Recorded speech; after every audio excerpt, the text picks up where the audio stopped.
কোন পরিবারের কর্তা যদি হারাম উপার্জন করে তাহলে ওই পরিবারের অন্যান্য সদস্যদের ইবাদত কবুল হবে কিনা? মসজিদ কি আল্লাহর ঘর? আর কাউকে কি শায়েখ বলা যাবে? এটা কি হারাম? এ ব্যাপারে জানতে চাই, শায়েখ নাকি শাইখ। কোন ব্যক্তি যদি এমন কথা বলে যে যদি আল্লাহ এবং কোরআন সত্য হয় তাহলে আমি আমার বিচার পাবো, এতে ইমানের কতটুকু ক্ষতি হয়? প্রাপ্তবয়স্ক ছেলে মেয়ে যদি সাক্ষী রেখে একে আরেকজনকে কবুল করে নেয় তাহলে কি তাদের বিয়ে হয়ে যাবে? কোন মসজিদের ওয়াকফ করা জায়গা ক্রয় বিক্রয় করা যাবে কিনা? কোন মসজিদের জায়গা যদি ওয়াকফ করা হয়, আল্লাহর জন্য, আল্লাহর ঘরের জন্য মসজিদ দান করা হয়েছে, ওয়াকফ করা হয়েছে, এই ওয়াকফ করা জমি কখনো বেচা যাবে না। এটা কখনো বিক্রি করা যাবে, এটা পরিবর্তনও করা যাবে। একজন ওয়াকফ করে চলে গেলেন, আপনি মসজিদ কমিটির লোকজন, আপনি বেচে আরেক জায়গায় মসজিদ করলেন, জায়েজ হবে? এটা জায়েজ হবে না। ওয়াকফের জমিন বেচা কেনা পরিবর্তন করা এটা জায়েজ নাই। কোন পরিবারের কর্তা যদি হারাম উপার্জন করে তাহলে ওই পরিবারের অন্যান্য সদস্যদের ইবাদত কবুল হবে কিনা? পরিবারের কর্তা যদি হারাম উপার্জন করে তাহলে আমি পরিবারের সদস্য হিসেবে আমার ইবাদত কবুল হবে কিনা? এর উত্তরে দুইটা অংশ করতে চাই। প্রথমত, হারাম উপার্জন, হারামটা দুই প্রকার। একটা হলো হারাম লিআইনিহি, মূলগতভাবে হারাম, ডাইরেক্ট হারাম, সরাসরি হারাম। যেমন শূকরের গোশত, মদ, একজনের পকেট থেকে টাকা মেরে নিয়ে আসলো, চুরি করে নিয়ে আসলো, এটাকে ডাইরেক্ট হারাম, এটাকে হারাম লিআইনিহি বলা হয়। আপনি যদি জানেন আপনার বাবা, আপনার বড় ভাই এইরকম নিয়ে আসছে, পকেট মারি করে টাকা নিয়ে আসছে, চুরি করে টাকা নিয়ে আসছে, আরেকজনের ক্ষেতের থেকে খাবার নিয়ে আসছে, দেখছেন, এটা আপনার জন্য খাওয়া জায়েজ না, এটা খাবেন না, এটা হারাম লিআইনিহি। হারাম লিগাইরিহি যদি হয়, অর্থাৎ মূল জিনিসটা হারাম না, উপার্জনের পদ্ধতিটা হারাম, যেমন সুদের মাধ্যমে কারবার করলো, ঘুষের মাধ্যমে কামাইলো, এগুলোকে বলা হয় হারাম লিগাইরিহি। অর্থাৎ এটাও হারাম, কিন্তু হারামটা হয়েছে মূলত তার উপার্জনের পদ্ধতিটা হারাম হওয়ার কারণে। এই টাইপের যে হারাম, সেটাও খাওয়া হারাম, এটা মনে করি না এটা খাওয়া হালাল। যদি আপনি পরিবারের এমন সদস্য হন আপনার উপার্জনের আর কোনো উপায় নাই, ছোট মানুষ, আপনার কোনো চাকরি বিক্রির বয়স নাই, কেউ কাজ দিবে না, কোথাও কাজ পাবেন না, নিজস্ব কোনো টাকা পয়সা নাই, আপনি তার উপরে ডিপেন্ডেন্ট, আপনি তার উপরে নির্ভরশীল, তাহলে সেক্ষেত্রে আপনার জন্য যতটুকু আপনার যান বাঁচানোর প্রয়োজন হয় ততটুকু, যতটুকু দরকার হয়, না হলে না ততটুকু তার সম্পদ থেকে আপনি ভোগ করতে পারেন। তবে আপনার যদি নিজস্ব কোনো সম্পদ থাকে তাহলে আপনার জন্য তার এগুলো খাওয়া জায়েজ। ধরেন আপনি একজন ইয়াং মানুষ, তো আপনি উপার্জন করেন, আপনি হালাল উপার্জনের চেষ্টা করেন, আপনি টিউশনি শুরু করে দেন, যে কোনো ভাবে উপার্জনের চেষ্টা করেন, যদি রাস্তা থাকে আপনি সেই রাস্তা যাবেন এবং হালাল খাবেন। হালাল জিনিসটা এমন একটা বিষয় যে এটার উপরে ইবাদত কবুল হওয়া, দোয়া কবুল হওয়া, জান্নাতে যাওয়া সবকিছু ডিপেন্ড করে। কোরআনে আল্লাহ তাআলা বারবার বলেছেন হালাল খেতে। কোরআনে আল্লাহ বলেছেন, ইয়া আইয়ুহার রাসূলু কুলু মিনাত তাইয়্যিবাত, হে রাসূলগণ তোমরা হালাল খাও। এরপরে বলেছেন ওয়া আমালু সালিহান, আমল করো। আমাদের সমাজে অনেক মানুষ মনে করে আগে যে কোনো ভাবে পয়সা করে কামায় নেই, এরপরে বুড়া বয়স হয়ে গেলে মাহফিলের জন্য 50,000 দিয়ে দিব হুজুর। কত জোরে নারা তাকবীর দিছে আজকে শুনেন নাই? নারা তাকবীর দিয়ে দিবে হুজুর, মসজিদে দিয়ে দিব সিমেন্ট, তারপরে যায় ইট, হুজুরে হাদিয়া দিব, পকেটে 2-5,000 টাকা, হুজুররা দোয়া করে দিবে। আমার আর পায় কি? আমার আগে যত আকাম কুকাম করে পয়সা কামাই করছি সব কালোগুলা সব সাদা হয়ে যাবে। ব্যাপারটা কি এরকম? আপনি বুড়া করলে দান সদকা করে, চুরিদারি করে, দুর্নীতি করে, 2 নম্বরই করে, টাকা কামাই করে, এরপরে একটা সময় দান সদকা করে মানুষের চোখে ধুলি দিতে পারেন, আপনার মালিকের চোখে ধুলি দিতে পারেন না। আমি আমার তরুণ বন্ধুদের কাছে বিশেষ করে আহ্বান করব, হালাল উপার্জন করবেন এবং জীবনে চ্যালেঞ্জ দিবেন। আমার খুব লাক্সারিয়াস লাইফ দরকার নেই, আমার খুব ভালো গাড়ি বাড়ির দরকার নেই, আমি সৎ মানুষ থাকবো, আমার সব বন্ধুদের ফ্ল্যাট থাকবে, প্লট থাকবে, আমার দরকার নাই, আমি ভাড়ায় থাকবো কিন্তু সৎ থাকবো। আপনি ওই বন্ধুদের চাইতে অনেক সুখে থাকবেন ইনশাআল্লাহ। ওরা যত সুখে থাকুক, ওরা নিজেদেরকে চোর হিসাবেই জানে। চোর কখনো নিজেকে ভালো মানুষ, চোর হাজি সাহেব হয়ে গেলে সবাই হাজি সাহেব বলে, নারায় তাকবীর দেয়, ঠিক আছে, কিন্তু সে নিজে জানে সে বাটপার, চোর, 3 চোর, গম চোর, চাল চোর, ডাইল চোর, ঠিক না ভাই? ঠিক, বিভিন্ন ভাবে চুরিদারি করছে সে। আরে ভাই, আপনি বড়লোক হইয়া 2 নম্বর পথে কামাইয়া গাড়ি বাড়ি করলেন, বউ বাচ্চারা আয়েশ ফুর্তি করলো, আত্মীয় স্বজন আয়েশ ফুর্তি করলো, কবরের হিসাব, আখিরাত হিসাব কিন্তু আপনাকে দিতে হবে, ঠিক না? আরে কবরেরটা তো বাকি, নগদটাতে আসেন। তারা মোজ মাস্তি করবে, মনে করবে কি আমার বাপে এত কিছু কামাই করছে, আমার স্বামী এত কিছু আনছে, আমার শ্বশুর আমার দাদা এত কিছু আনছে, তারা আপনাকে অনেক বেশি বাহবা দিবে, আপনাকে বলা হবে যে সফল অমুকের ছেলেটা অনেক কিছু ঘটাইছে, এই বেটা যে আস্ত একটা চোর, দুর্নীতিবাজ। 2 নম্বর, এটা অন্য মানুষরা জানে না, সবাই তারা ভালো বলতেছে, সে নিজের ভেতরে মন থেকে কিন্তু আগুন, অপরাধ বোধের একটা আগুন আছে, কিন্তু সে জানবে যে হায় রে হুজুর আমার এত জোরে হাজি সাহেব কয়, আমি যে কত বড় ডাকাত, কত মানুষের যে কষ্ট করে দিয়ে কত মানুষের হক মেরে টাকা আনছি, এটা তো সে জানবে। আসল সুখ কি শরীরের সুখ না মনের সুখ? একজনের মনে অশান্তি আছে, উপর দিয়ে এসি বাতাসে শরীর ঠান্ডা করছে, মন ঠান্ডা হবে কোনোদিন?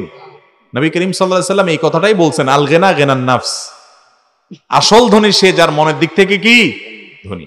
এই জন্য হিম্মত রাখবেন যে সব চোর বাটপারের মধ্যে আমি সৎ থাকবো, আমার পরিবারের লোকজন ডাল ভাত খেয়ে মানুষ হবে, কিন্তু আমার বুকে বল থাকবে আমি সৎ, প্রত্যেকটা পয়সা আমার টন করে বাজালে বাঁচবে ইনশাআল্লাহ। চেষ্টা করা যাবে না? আল্লাহ আমাদের তৌফিক দান করুন। বাবা হালাল হারাম মিশ্রিত অর্থ দিয়ে বাড়ি নির্মাণ করলে, সন্তানদের উক্ত বাড়িতে বসবাস করলে তার ভাড়া ভোগ করলে কি হালাল হবে কিনা, ওই যে আগে উত্তর দিয়েছি সেটাই। আমার প্রশ্ন, মসজিদ কি আল্লাহর ঘর আর কাউকে কি শায়েখ বলা যাবে, এটা কি হারাম, এ ব্যাপারে জানতে চাই। শায়েখ নাকি শাইখ? ভাইরে শায়েখ শাইখ দুইটার যে কোনো একটা বললেই হয়ে যাবে, আরবির উচ্চারণ বাংলায় হুবহু একেবারে মিলানো যাবে না। আর এখানে এমন কোন অক্ষর নাই যে শায়েখের জায়গায় শাইখ হলে, শাইখের জায়গায় শায়েখ হলে অর্থ পরিবর্তন হবে, এমন কিছু নেই। দুইটা যে কোনোটা বলতে পারেন। শায়েখ বলা যাবে কিনা? যাবে। ভাই শায়েখ শব্দের মূল অর্থ হলো বুড়া।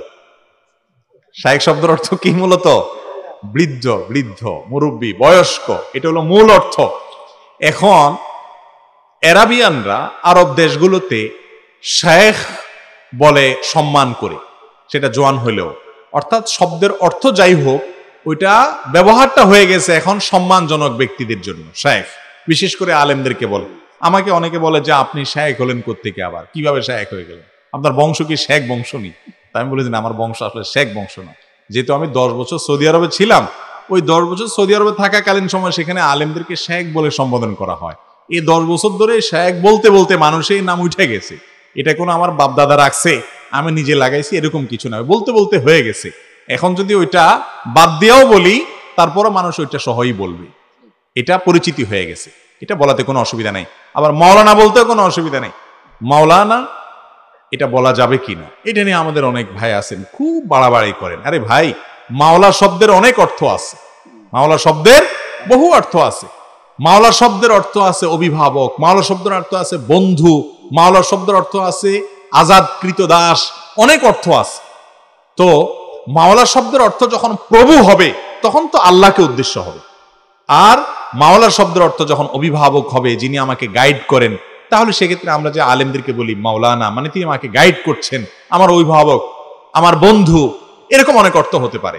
এগুলো তো দোষের কিছু নাই। ইন্নামাল আমালু বিন্নিয়াত, উদ্দেশ্য কি সেটা দেখতে হবে, কি উদ্দেশ্যে মানুষ এগুলো ব্যবহার করছে। যদি উদ্দেশ্য ভালো হয় তাতে ব্যবহার করতে অসুবিধা নাই। আর মসজিদ আল্লাহর ঘর কিনা, হ্যাঁ মসজিদ আল্লাহর ঘর। বিভিন্ন হাদিসে মসজিদকে আল্লাহর ঘর হিসেবে আখ্যায়িত করা হয়েছে। আল্লাহর ঘর মানে কি? আল্লাহর ঘর মানে হলো আল্লাহর ইবাদতের জন্য এই ঘর নির্মাণ করা হয়েছে, এটার মালিকানা কার? আল্লাহ। এই জন্যই তো মসজিদ কমিটির লোকেরা, তারা মসজিদের খাদেম, সেবক, মালিক না। মসজিদের কিনা তারা মালিক না। ইমাম সাহেব, মুয়াজ্জিন সাহেবদের সাথে তাদের আচরণ হবে কেমন? খাদেম সুলভ, যেহেতু তারা খাদেম, মসজিদের আল্লাহর খাদেম। অনেক মসজিদ কমিটির লোকেরা ইমাম মুয়াজ্জিনদেরকে মনে করে তারা আমাদের অধীনস্থ চাকর, আমরা তাদের মালিক। আসলে কি তাই? ভাই, আপনি মসজিদ কমিটিতে আছেন, আপনি মসজিদে নিয়মিত টাকা দেন, আপনার টাকা দিয়েই বেতন হয় ইমাম মুয়াজ্জিনের, মানলাম। তারপরও টাকাটা আপনার না, টাকাটা আল্লাহর। আপনি শুধু আল্লাহর পক্ষ থেকে বন্টন করে দিচ্ছেন ওনাদের। কিভাবে সেটা? সেটা এইভাবে যে আপনি মসজিদ কমিটির সভাপতি হন, সেক্রেটারি হন আর সদস্য হন, আপনি 10 টাকা দেন আর 10,000 টাকা দেন আর 10 লাখ টাকা দেন, এই টাকাটা আপনি কাকে দিচ্ছেন? আল্লাহকে দিচ্ছেন। এটা দিয়ে বলছেন আল্লাহ আমার আমলনামায় সওয়াব ট্রান্সফার চাই, তাই না? তাহলে তো আপনি টাকাটা আল্লাহকে দিয়ে দিচ্ছেন, মালিক কে হয়ে গেছে এখন? আল্লাহর পক্ষ থেকে আপনি একজন কেয়ারটেকার মাত্র। আপনি বাড়িওয়ালা সাজলে হবে না তো, আপনি কে? কেয়ারটেকার। ভাই, কেয়ারটেকার কি ভাড়াটিয়ার সাথে দুর্ব্যবহার করতে পারে? কথা বলেন। কেয়ারটেকারের কাজ হলো মালিকের পক্ষ থেকে ভাড়াটিয়ারে কি দেওয়া? সার্ভিস দেওয়া। মসজিদ কমিটির লোকেরা হলো মসজিদের কেয়ারটেকার, আল্লাহর তরফ থেকে আল্লাহর ঘরের কাজটা তারা করে দিচ্ছেন, সব পাবেন যদি নিয়ত ভালো হয়। তারা যদি ইমাম মুয়াজ্জিনদেরকে মনে করেন যে আমার দোকানে 10টা কর্মচারী আছে, আমার ব্যবসা 50টা আছে, মসজিদে যেগুলো আছে এগুলো আমাদের কর্মচারী, এটা ভুল। আপনি পয়সাটা আল্লাহকে দিয়ে থাকলে এখন আর আপনার সেখানে কোনো সে নাই, এটা মালিক আল্লাহ। আল্লাহর টাকাটা এখন আপনি বন্টন করতেছেন, আপনার টাকা দিচ্ছেন না। কথা কি বুঝাতে পারছি? এই দৃষ্টিভঙ্গি থাকলে মসজিদ কমিটির লোকেরা মসজিদের কমিটি থেকে সওয়াব পাবেন। আর যদি দৃষ্টিভঙ্গি থাকে কেয়ারটেকার হয়ে যদি বাড়িওয়ালা সাজেন, তাহলে কিন্তু খবর আছে। ঠিক না বে ঠিক? কেয়ারটেকার বাড়িওয়ালা থাকলে, বাড়িওয়ালা সাজলে চাকরি থাকবে? বাড়িওয়ালা যদি টের পায় কানটা মলে বের করে দিবে না, বেটা বেয়াদব দিছি তোরে আমার বাড়ি দেখাশোনা করতে, মালিক সাজে বসছিস। ঠিক না? তো মসজিদ কমিটির লোকজন, তুমি আল্লাহর ঘরে সেবা করতে বসছো, তুমি যে মালিক সেজে বসছো। আল্লাহ দেখেন না? না দেখেন? আল্লাহ কান ধরে বাইর করতেছে না, কিয়ামতের দিন কানমলা কিন্তু মিস হবে না। এই জন্য সাবধান থাকবেন। ইমাম মুয়াজ্জিনদের সাথে শ্রদ্ধার সাথে আচরণ করবেন। আলেমদের যে অসম্মান করে সে তার ঈমান নিয়েই তো সন্দেহ তোলার মতো কথা। আর ইমাম মুয়াজ্জিনরাও নিজেদের সম্মান রাখার মতো কাজকাম করতে হবে। সম্মান নিজে আদায় করে নেওয়ার জন্য নিজেরও দায়িত্ব আছে, সেটাও তারা খেয়াল রাখতে হবে। সব মসজিদ কমিটির দোষ দিলে হবে না। আমি তো যখন সেই 2001 সালে মসজিদে ইমামতি করি ঢাকায়, 1 সালে 2 সাল থেকে, কই আলহামদুলিল্লাহ আমি এত মসজিদে দায়িত্ব পালন করছি, কোনো মসজিদ কমিটির লোকজন দেখি নাই আমার সাথে রাব দিয়ে। 2-1 জন আসছে, তারা আলহামদুলিল্লাহ বোল্ড আউট হয়ে গেছে। কারণ ইমামের মধ্যে যদি আত্মসম্মান বোধ থাকে, ইমাম যদি নিজের দুর্বলতা না থাকে, সে নিজে যদি ওই যে মরা মানুষের আপনার খতম করে টাকা খাওয়ার ধান্দা না থাকে, তাহলে তার যদি দুর্বলতা না থাকে এবং তার যদি ইমানের জোর থাকে এবং বিচক্ষণতা এবং কৌশল থাকে, হিকমা থাকে, সে ইনশাআল্লাহ ট্যাকেল দিয়ে দিবে। এতটুকু থাকা উচিত একজন ইমামের, একজন মুয়াজ্জিনের। আল্লাহ তাআলা আমাদের সবাইকে হেদায়েত দান করুন। কোন ব্যক্তি যদি এমন কথা বলে যে যদি আল্লাহ এবং কোরআন সত্য হয় তাহলে আমি আমার বিচার পাবো, এতে ইমানের কতটুকু ক্ষতি হয়? ভাই, এখানে বিচার বলতে যদি বোঝানো হয় যে একদিন না একদিন বিচার পাবো, দুনিয়াতে না পাইলেও আখিরাতে পাবো, তাহলে তো এই কথা ঠিক আছে।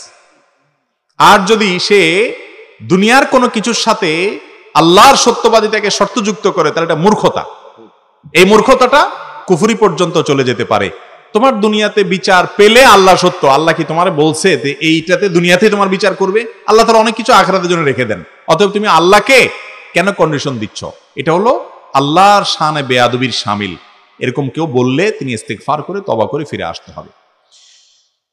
প্রাপ্তবয়স্ক ছেলে মেয়ে যদি সাক্ষী রেখে একে আরেকজনকে কবুল করে নেয় তাহলে কি তাদের বিয়ে হয়ে যাবে? যদি বলে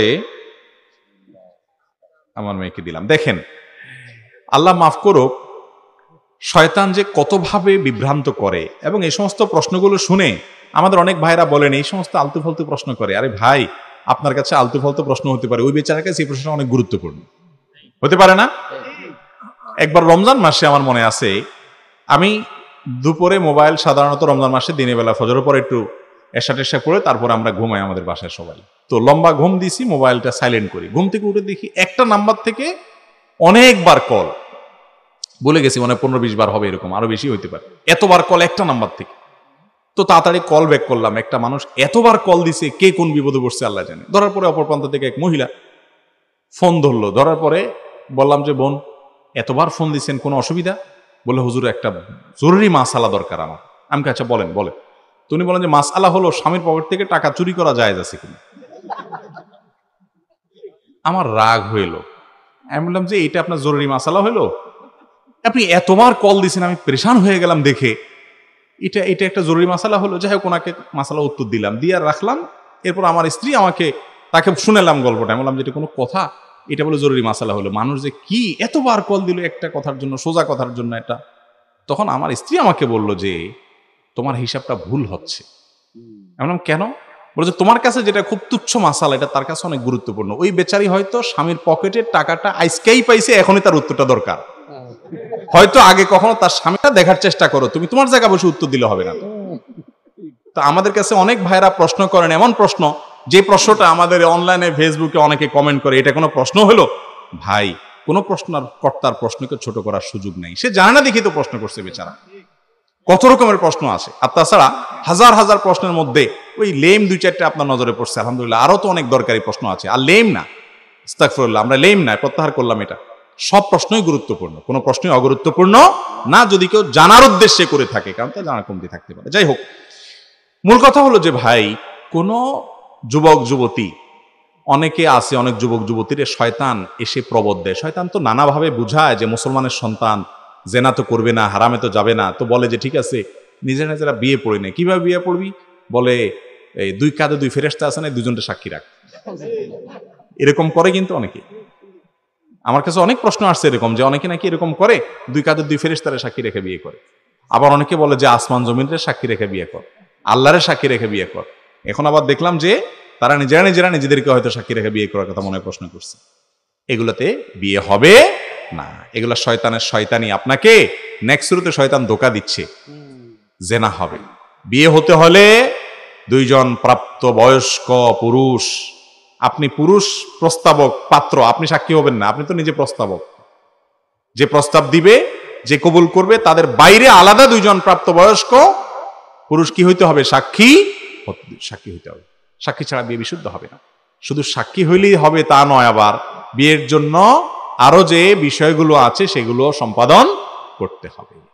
লুকোচুরি করে, দুই নম্বরই করে বিয়ে করবেন না। আরে যুবক, জীবনে একটা বিয়ে, কেন দুই নম্বরই করে সেটা কালিযুক্ত করবেন? সুন্দর করে করবেন, পয়সা করে কামাই করেন। আর বিয়ের আগে যে এই আজাইরা অবৈধ যে প্রেম শয়তান সৃষ্টি করে, এটা আপনাকে বিপদগামী করার জন্য করে। মুসলিম যুবকের তারুণ্যকে ধ্বংস করার জন্য ইবলিসের সবচেয়ে বড় পথ, হাতিয়ার হলো এই জেনার পথ।